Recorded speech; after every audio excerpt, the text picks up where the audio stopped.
Ambassador Korvac's 6 eyes narrowed as he studied the human delegation across the crystalline conference table. The Galactic Council chamber hummed with the nervous energy of a dozen species, each representative keeping careful distance from the newest members of their alliance. "The matter is simple," Korvac announced, his translator rendering his chittering voice into standard galactic. "Humanity's admission to the Council requires complete disarmament. Your weapons are too primitive, too barbaric." Captain Sarah. Chen, the lead human diplomat, remained perfectly still. Her calm demeanor had unnerved the Council for weeks. Unlike other species who postured and preened, humans simply listened, calculated, and responded with unnerving precision. "Ambassador Korvac," Chen replied evenly, "our weapons serve a defensive purpose. We've shown no aggression toward Council members." "Defensive?" The Zalari representative's tentacles writhed in what passed for laughter among his species. "Chemical? Explosives? Kinetic projectiles? Metal fragments designed to shred flesh? These are the tools of savages, not civilized beings." Murmurs of agreement rippled through the chamber. The Altarian delegate nodded her elegant head, while the crystalline, quartz beings chimed their concordance. Chen exchanged a glance with her military advisor, General Marcus Webb. The weathered soldier's expression betrayed nothing, but she caught the slight tightening around his eyes. He'd seen what was coming long before the diplomats had. "Very well," Chen said finally. "If disarmament is the price of Council membership, we accept." The chamber erupted in surprised chatter. They'd expected negotiations, protests, perhaps even withdrawal from the application process. Instead, the humans had simply agreed. Over the following months, the galaxy watched as humanity dismantled their military infrastructure. Warships were decommissioned, weapons stockpiles destroyed under Council supervision, and human colonies reduced their defenses to match Council standards, energy shields and non-lethal containment systems. The Zalari were the first to test humanity's resolve. 3 months after disarmament, their raiding fleet struck the outer human colonies. The attacks followed their traditional pattern: swift strikes against soft targets, stealing resources and taking prisoners for their labor camps. They'd done this to dozens of species over the centuries. The Council always condemned the actions, imposed sanctions, then quietly looked the other way when Zalari technology found its way into their own systems. The first reports confused the Council. The Zalari fleet had approached the human colony of New Geneva, expecting minimal resistance. Instead, they found farmers. "Impossible," Admiral Korvac muttered as he reviewed the battle footage.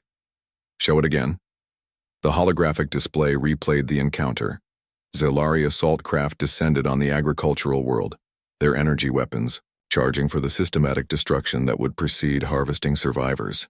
The human colonists had emerged from their homes and farms, not in panic but in organized formations. They carried simple tools, garden implements, construction equipment, farming machinery. The Zalari had laughed, right up until the moment. A 60-year-old woman named Martha Chen had hurled something small and metallic at their lead ship. The explosion that followed vaporized 3 assault craft and sent the rest fleeing. "What was that weapon?" the Altarian delegate demanded. General Webb, present as a technical advisor, answered with disturbing casualness. "Fertilizer bomb, ammonium nitrate, diesel fuel, and steel ball bearings. Martha's been making them since she was 12. They're excellent for clearing stumps from farmland." The silence in the chamber stretched uncomfortably. "The construction crews," Webb continued conversationally, "have been using shaped charges to move mountains for their terraforming projects. The miners have been developing new explosive compounds for asteroid extraction, and every human child learns basic chemistry in school." The footage continued. More Zalari ships had arrived, confident that their initial losses were a fluke. Instead, they found themselves facing colonists who turned mining charges into precision weapons, who wielded plasma cutters like swords, and who had somehow weaponized their agricultural equipment into remarkably effective anti-aircraft systems. "They're using farming tools," the Quartz delegate chimed in crystalline confusion. "A combine harvester," Webb explained, processes tons of grain per hour. The engineering required to sort, cut, and separate organic matter at that scale translates remarkably well to other applications.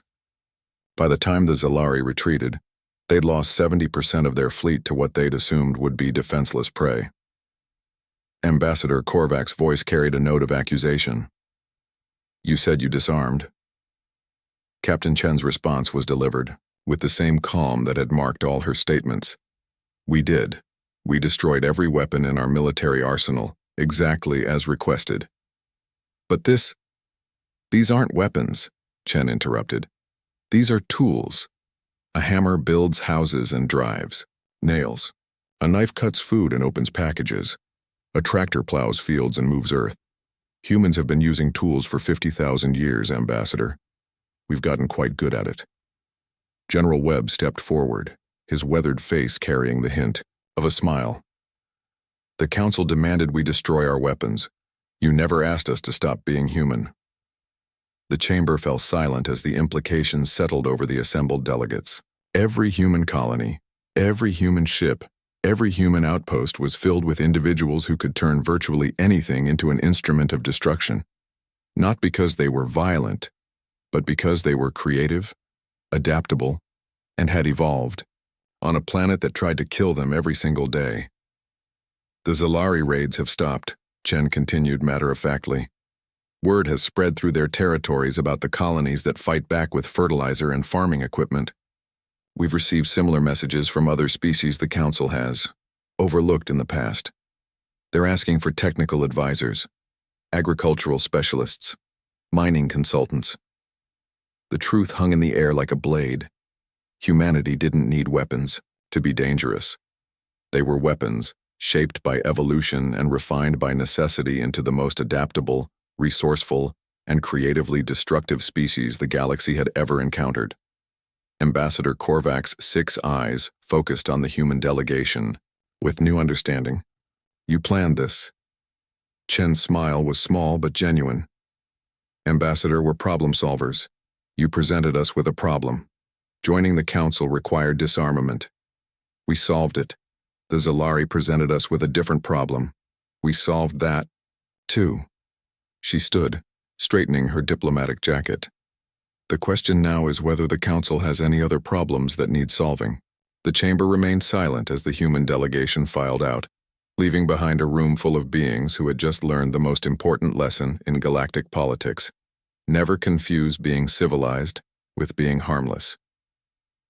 Outside, General Webb finally allowed himself to chuckle. "Think they'll reconsider the disarmament clause?" Captain Chen watched the stars through the station's viewport, each point of light representing a world full of possibilities and problems. "I think they're beginning to understand that humanity's greatest weapon was never our guns or bombs." "What's that?" "Our ability to look at any situation and find a way to make it work for us." She paused, considering the vast galaxy before them.